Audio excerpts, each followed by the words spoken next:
മുതലാളി ഞങ്ങളുടെ 500 മുതലാളി, ഞങ്ങളെ രക്ഷിക്കണം മുതലാളി, ഞങ്ങളെ രക്ഷിക്കണം മുതലാളി, ഞങ്ങളെ ഞങ്ങളുടെ കുടുംബത്തെ മുതലാളി രക്ഷിക്കണം മുതലാളി. രക്ഷിക്കാൻ ഞാൻ അങ്ങോട്ട് വരണോ?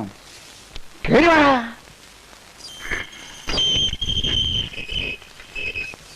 ദേവന്ന് വെച്ചിട്ടേക്ക് വരുന്നു.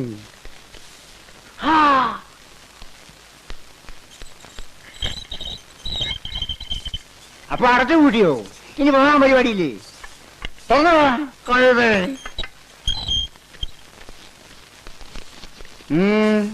എന്താടാ കാര്യം? 500 മുതലാളി, ഞങ്ങൾക്ക് ഇനി മുതലാളി മാത്രമേ ഉള്ളൂ മുതലാളി. അതെന്താ ബാക്കിയുള്ള മുതലാളിമാരെല്ലാം ചത്തോ? കാര്യം പറയടാ. എന്റെ നാരായണൻ കുട്ടിയെ കാർത്തിയാനിയുടെ ആളുകളൊന്ന് പിടിച്ചോണ്ട് പോയി മുതലാളി. ഏത് കാർത്തിയാനിയാടാ?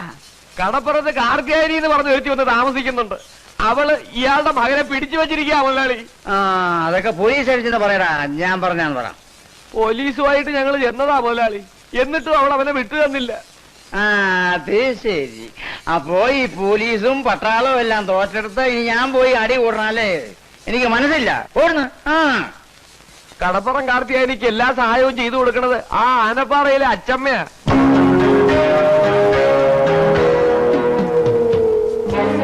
അച്ചമ്മ അയച്ചു കൊടുത്ത ഗുണ്ടകളാ അവർക്കിപ്പോ കാവല്. അതാ ഞങ്ങൾ ഇങ്ങോട്ട് വന്നത്. വക്കീലേ, എടോ വക്കീലേ.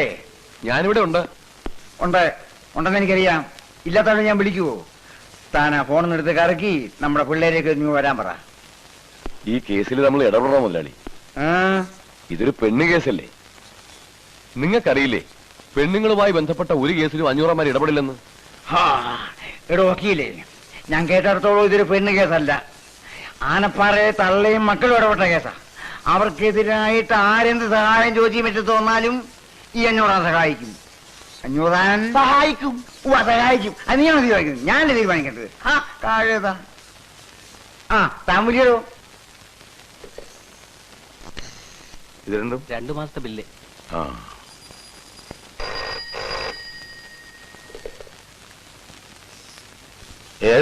ബാലരാമനോടാ?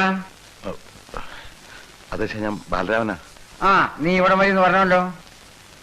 ഒരാഴ്ച പെട്ടെന്ന് വരണം. ഇതാ വരുന്നു, ഉടനെ വരാം. ഇതൊക്കെ എടുത്ത് വെച്ചേരെ, ഞാൻ വന്നിട്ട് നോക്കാം. ഉച്ചയ്ക്ക് മുമ്പ് കണക്ക് കൊണ്ട് സെൽ ടാക്സി ചെല്ലേണ്ടതാ. ഉച്ച കഴിഞ്ഞാൽ പുസ്തകത്തിന് കണക്ക് മാഞ്ഞു പോയിരിക്കും. എടുത്തോ.